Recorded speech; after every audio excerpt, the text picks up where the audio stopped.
Hello दोस्तों, मैं हूं आपका दोस्त सैफ। चलिए आज नया लॉजिकल रीजनिंग का टॉपिक लेके आपके सामने आया हूं। आज टॉपिक है खूनी संबंध या खून के संबंध। टॉपिक देख के लगता है आज तो बड़े क्राइम और क्राइम पेट्रोल और सावधान इंडिया इसकी बात होने वाली है, जिन्हें खून वर्ड को थोड़ा सा सोफिस्टिकेटेड बना देते हैं अंग्रेजी में ब्लड। तो आज हम जो लॉजिकल रीजनिंग का टॉपिक करने वाले हैं दैट इज ब्लड रिलेशन।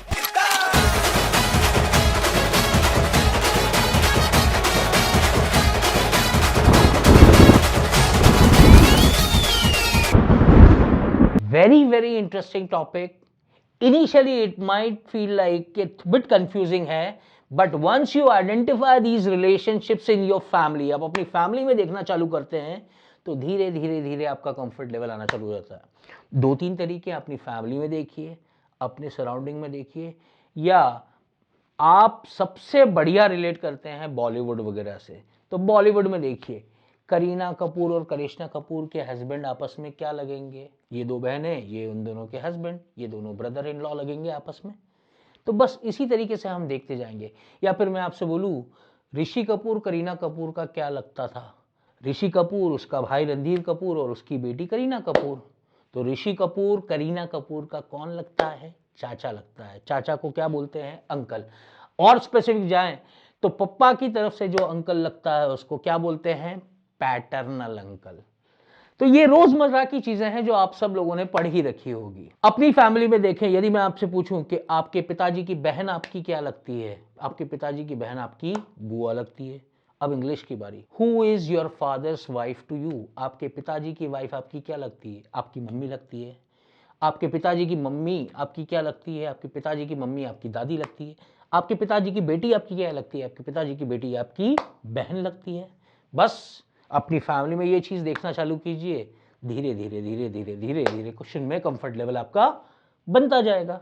अब क्योंकि 4-5 रिलेशनशिप एक साथ दिए रहते हैं, 4-5 लोगों की एक साथ बात चलती है, तो इट इज ऑलवेज बेटर कि आप इसको कॉपी पे जॉट डाउन करके लिख के बनाएं, पेन और पेपर लेके। अब पेन और पेपर जहां पर हम लेते हैं तो मेल और फीमेल को कैसे रिप्रेजेंट करें, यह परेशानी का संभव हो जाता हमारे लिए। तो क्या हमें हमारे दादाजी का जिक्र करना तो एक बूढ़ा आदमी बनाए, पिक्चर ड्रॉ करें, उसके लिए ड्राइंग अच्छी करें, या पिताजी बनाने हैं तो मूंछों वाले एक पिताजी बनाएं, ऐसा करें? ऐसा नहीं करते। यहाँ पे दो ही तरीके के लोगों की बात चलती है, दो ही जेंडर की, मेल एंड फीमेल। तो आज से हमने तय किया कि किसी को मेल बनाना है तो मैं एक स्क्वायर बॉक्स बनाऊंगा, उसके अंदर उसका नाम लिख दूंगा, तो ये मतलब रहेगा मेल। इसका मतलब आज के बाद जब भी एक डब्बा देखो ये कौन होगा, मेल होगा। देखिए दोस्तों, आप अपने सिंबल भी बना सकते हैं। आपको स्क्वायर पसंद नहीं, सर स्क्वायर मेरे लिए अनलकी है, मैं तो ट्रायंगल बनाऊंगा। भाई ट्रायंगल बनाओ ना, कौन मना कर रहा है, ये तो मेरा तरीका है, मैं क्वेश्चन ऐसे सॉल्व करता हूं, आप अपने तरीके निकालिए। सो इन जनरल अप्रोच के अंदर हम स्क्वायर यूज करेंगे, मतलब क्या होगा, मेल। इसी तरीके से यदि हम स्क्वायर की जगह सर्कल यूज करते हैं तो ये रिप्रेजेंट करेगा फीमेल। ये आपको समझ में आया? तो चलिए, यदि मैंने एक स्क्वायर बनाया और उसके नीचे एक सर्कल बना दिया, अगली चीज समझने लायक है दोनों के बीच के लेवल।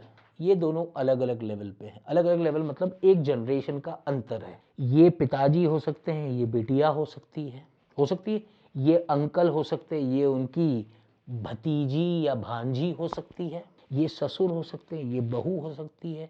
इन सब में एक लेवल का अंतर है, समझ रहे हैं आप? लेकिन यदि ये ही दो फिगर एक ही लाइन में बने होते हैं इस तरीके से, ये दोनों सेम लेवल पे हैं। सेम लेवल के रिश्ते कैसे होते हैं, भाई बहन, हस्बैंड वाइफ, जीजा साली होते हैं ऐसे संबंध, ये सब सेम लेवल पे आते हैं, देवर भाभी।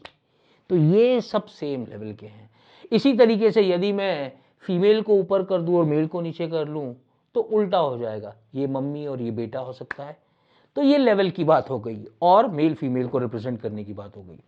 अब एक और कंफ्यूजन है, जैसे ये सेकंड फिगर मैं आपके सामने रखूं, ये हाईलाइटेड फिगर। सर एक कंफ्यूजन हो रहा है, आप बता रहे हो ये संबंध तो हो सकते हैं। अब मुझे कंफ्यूजन है कि ये दोनों भाई बहन है या हस्बैंड वाइफ है। तो मैं डिफरेंशिएट कैसे करूं, और इनके साथ और भी लोग आएंगे तो उनको कैसे रिप्रेजेंट करूं।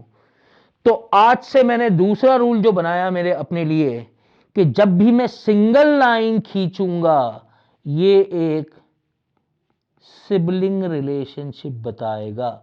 सिबलिंग मतलब भाई बहन का रिलेशनशिप।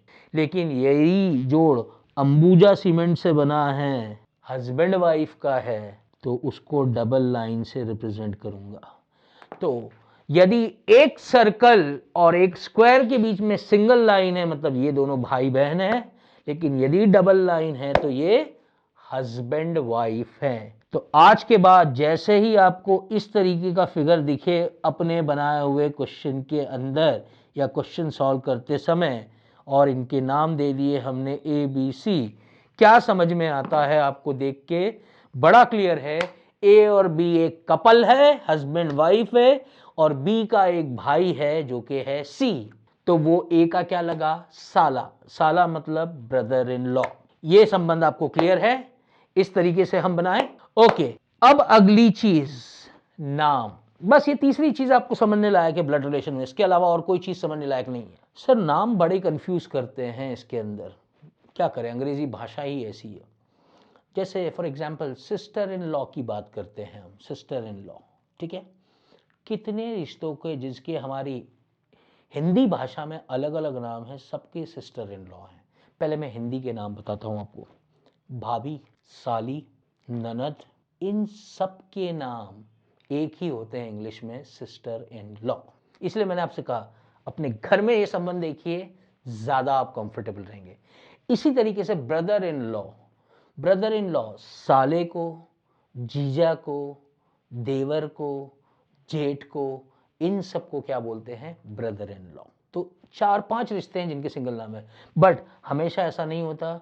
कुछ ऐसे नाम्स हैं, कुछ ऐसे आपको रिश्ते मिलेंगे जहां पे केवल सिंगल नाम आएगा। जैसे फादर इन लॉ, ससुर एक ही होता है, या मदर इन लॉ एक ही होती है। डॉटर इन लॉ बहुत सारी हो सकती है, बहुएं बहुत सारी हो सकती है यदि आपके बेटे हों, बट आपका ससुर तो एक ही रहेगा, राइट। तो ये चीजें हैं जो आपको नाम का ध्यान रखना पड़ेगा। एक और अंग्रेजी में नाम होता है नीस और नेफ्यू। नीस और नेफ्यू, नीस यूज होता है भतीजी या भांजी के लिए, फीमेल के लिए। नेफ्यू वर्ड यूज होता है भांजे या भतीजे के लिए। तो फीमेल है तो नीस, मेल है तो नेफ्यू, ये वर्ड यूज होते हैं। तो ये over the period of time आपको चीजें समझ में आने लगेगी। परदादा को क्या बोलते हैं? परदादा, भाई दादा तक तो ठीक है, ग्रैंडफादर होते हैं, पर परदादा उससे एक जनरेशन और ऊपर, सो परदादा को बोलते हैं ग्रेट ग्रैंडफादर। इसी तरीके से पर पोते को बोलते हैं ग्रेट ग्रैंड सन। अब इस पे क्वेश्चन कैसे, या तो सिंगल सिंगल क्वेश्चन आएंगे या फैमिली ट्री। फैमिली ट्री में क्या करेंगे, हम पूरा चार्ट बना देंगे। एग्जाम्पल मैं बाद में लूंगा, पहले मैं आपके सामने एक चार्ट बना रहा हूं और फिर मैं आपसे पूछता हूं, संबंध पूछता हूं कि किसका किससे संबंध है। चलिए मैंने एक ड्राइंग बनाई, मेरे ड्राइंग करने की इच्छा हो रही है। चलिए मैंने ये बनाई एक लेडी, ये बनाया एक जेंट्स, ये बनाया एक और जेंट्स, ये बनाई एक लेडी, ये बनाया एक जेंट्स एक लेडी। इनको नाम P Q R S T U और वी, ये बनाए नाम मैंने। ओके, चलिए ये डायग्राम देख के आपको क्या समझ में आता है, आप समझिएगा क्या होता है और मैं बनाता हूं। यदि मैंने ये डायग्राम के बेसिस पे आपसे पूछा कि पी यू का क्या लगता है, आर और एस दो भाई भाई दिख रहे हैं आपको, इन दो भाइयों की दो वाइफ है क्यू और टी रिस्पेक्टिवली, इंटरचेंज मत कर देना क्यू और टी। और जो एस और टी कपल है इनके दो बच्चे हैं यू और वी, दो बच्चे दिख रहे हैं यू और वी आपको। तो यू और वी फैमिली के सबसे छोटे नीचे वाली जनरेशन के मेंबर है और पी सबसे ऊपर वाली जनरेशन है। सो पी यू का क्या लगता है? पी यू का दादा लगता है। अगला सवाल, क्यू यू की क्या लगती है? क्यू यू की आंटी लगती है। आंटी मतलब उसकी चाची लगती है। ओके, आर वी का क्या लगता है? आर वी का चाचा लगता है। चाचा को बोलते हैं अंकल, पप्पा की तरफ से लगता है इसलिए पैटर्नल अंकल, मम्मी की तरफ से मामा को बोलते हैं मैटरनल अंकल। ये दोनों नाम हमको और पता चले, तो ये चीजें आपको समझनी पड़ेगी। तो कोई इंफॉर्मेशन बेस्ड क्वेश्चन आएगा जिसमें आपको 4-5 लाइन की इंफॉर्मेशन दे रखी होगी, आपको इस तरीके से फैमिली ट्री बनाना पड़ेगा and there will be 3-4 question based on that information. तो इसमें बनाने में आपको टाइम जरूर लगेगा, 1 से 1.5 से 2 मिनट लगेंगे, बट इसके डिविडेंड्स अच्छे रहेंगे, आपको 3-4 क्वेश्चन इसमें मिलने वाले हैं। ये अपने आप में एक पैटर्न होता है फैमिली ट्री का। दूसरा, कई बार क्या होता है, मेहनत वाले सिंगल क्वेश्चन होते हैं और आपके अधिकतर क्वेश्चन इस तरीके से आपको मिलने वाले हैं। चलिए, let me frame a question. Poynting towards a man a lady said. ध्यान से सुनिएगा, चाहे तो लिख लीजिए। पहला सवाल है, pointing towards a man a lady said his father's son is my brother. फिर से मैं समझाता हूं। Pointing towards a man, lady said, man की तरफ इशारा करते हुए एक लेडी बोली, his father's son is my brother. मैं मेरे घर में देखता हूं, मैं एक लेडी हूं, सपोज करूं मैं एक लेडी हूं, मैंने मेरे घर का कोई एक जेंट्स उठाया, हिज फादर, इसके पिताजी का बेटा, मतलब ये खुद हुआ, मतलब वो खुद के बारे में ही बात कर रहा है। इज माय ब्रदर, मैं एक लेडी हूं, ये मेरा भाई है, तो ये मेरा भाई हुआ। बोलो, his father son is my brother. चलिए, इसमें सिंगल सिंगल क्वेश्चन भी आते हैं। अब सिंगल क्वेश्चन का हम एक एग्जाम्पल देखते हैं। क्या है? Pointing towards a man a lady said, एक बंदे की तरफ इशारा करते हुए एक लेडी बोली। क्या बोली? अब ध्यान से सुनिएगा। His father son is my father, his father son is my father, his father son is my father, ऐसा बोली। तो अब इसको हम कैसे देखें? या तो अपनी फैमिली में देखें या डायग्राम बना के देखें। मैं डायग्राम से अप्रोच अपनों को समझाता हूं, फैमिली में आप खुद ही समझ सकते हैं कि किन लोगों की बात चल रही है नाम के साथ। ये लेडी बनाई मैंने, ये बोल रही है किसी बंदे के बारे में, इसकी तरफ इशारा करते हुए। चलिए, क्या बोल रही है? हिज फादर सन, इसके पिताजी का बेटा, हम मान के चल रहे हैं इकलौता बेटा, हिज फादर्स ओनली सन, ऐसा बोल दो टू बी प्रोसेस। सो इसके पिताजी का इकलौता बेटा, मतलब ये खुद, इज माय फादर, ये मेरे पिताजी है, तो मतलब ये में आ गई, तो ये हो गई लेडी, ये उस जेंट्स के बारे में बात चल रही है। इस तरीके से डायग्राम बन जाएगा। तो चलिए, अब एक और सिंगल क्वेश्चन देखते हैं हम, कि इसमें हमने फैमिली ट्री तो देख लिया, अब सिंगल सिंगल क्वेश्चन कैसे होते हैं। ये थोड़े से मेहनत वाले रहते हैं और लैंग्वेज में ट्विस्ट ज्यादा रहता है। Let me put an example in front of you. Poynting towards a man a lady said, एक बंदे की तरफ इशारा करते हुए एक लेडी बोली। क्या बोली? His fathers only son is my father, his father's only son is my father. तो अब इसको कैसे करें? या तो अपनी फैमिली में देखो, ये मैं यहाँ पे अपफ्रंट एक्सप्लेन नहीं कर सकता क्योंकि ये आपको ही सोचना पड़ेगा। तो फिर इसका ऑल्टरनेटिव क्या है? ऑल्टरनेट तरीका है डायग्राम से करने का, बिल्कुल बनेगा, उससे 100% बनेगा। चलिए, I will make the diagram. Before that I will read the question once again. Pointing towards a man, मान लीजिए ये वो बंदा है, इसकी तरफ इशारा करते हुए एक लेडी बोल रही है, ये वो लेडी है और ये वो मैन है। चलिए, हिज फादर्स ओनली सन, इसके पिताजी का इकलौता बेटा, मतलब ये खुद हुआ, मतलब इसके बारे में बात चल रही है। इज माय फादर, माय मतलब कौन? लेडी, मतलब ये जो बंदा है ये मेरे पिताजी हैं। तो अल्टीमेटली इस लेडी को अपन यहां फिट कर सकते हैं। I'll read it one more time and absolutely clear, सब चीजें जाले साफ। His father's only son is my father. His, highlighter से, his father's only son is my father. Clear हुआ? So how the lady is related to the man in the photograph? ये lady उस बंदे से कैसे रिलेटेड है? ये lady उस बंदे की डॉटर लगती है, तो इस सवाल का उत्तर होगा डॉटर। अच्छा, यहां पे एक बात का ध्यान रखिएगा, एल का एम से संबंध पूछा है या एम का एल से? एल का एम से पूछा है तो आंसर डॉटर होगा, लेकिन एम का एल से पूछा है तो फादर होगा। इतना तो कॉमन सेंस हम लगा सकते हैं बिल्कुल। और एक आखिरी वैरायटी का सवाल जो इसके अंदर बनता है वो बनता है symbol based. A plus B means A is the father of B. A minus B means A is the brother of B. And A into B means A is the wife of P. चलिए, ये आपको दे दिया। अब आपको कहानी पता लगानी है कि PQR के बीच में या XYZ के बीच में रिलेशनशिप दे रखा होगा, बेस्ड ऑन दिस डेफिनेशन आपको आंसर पता लगाना है। तो चलिए, मैंने यदि ऐसा बनाया P plus Q minus R, तो P और R किस तरीके से रिलेटेड है? चलिए, पहले हम प्लस साइन लेंगे फिर माइनस, क्योंकि बॉडमॉस रूल ऐसा बोलता है। ऐसा कुछ नहीं, यहाँ पे बॉडमॉस रूल नहीं लगाते। मल्टीप्लाई डिवाइड होता तो भी हम पहले मल्टीप्लाई डिवाइड नहीं करते, we always go from left to right, ठीक है। तो सबसे पहले हमारे सामने प्लस साइन आ रहा है, तो प्लस साइन की definition, A is the father of B, इसका मतलब P is the father of Q. Now minus sign says A is the brother of B, that means Q is the brother of R। अब देखिए R के ऊपर ना तो गोला ना तो स्क्वायर, कुछ भी नहीं बनाया, क्योंकि Q R का भाई है। R तो Q की भाई भी हो सकता है और बहन भी हो सकती है।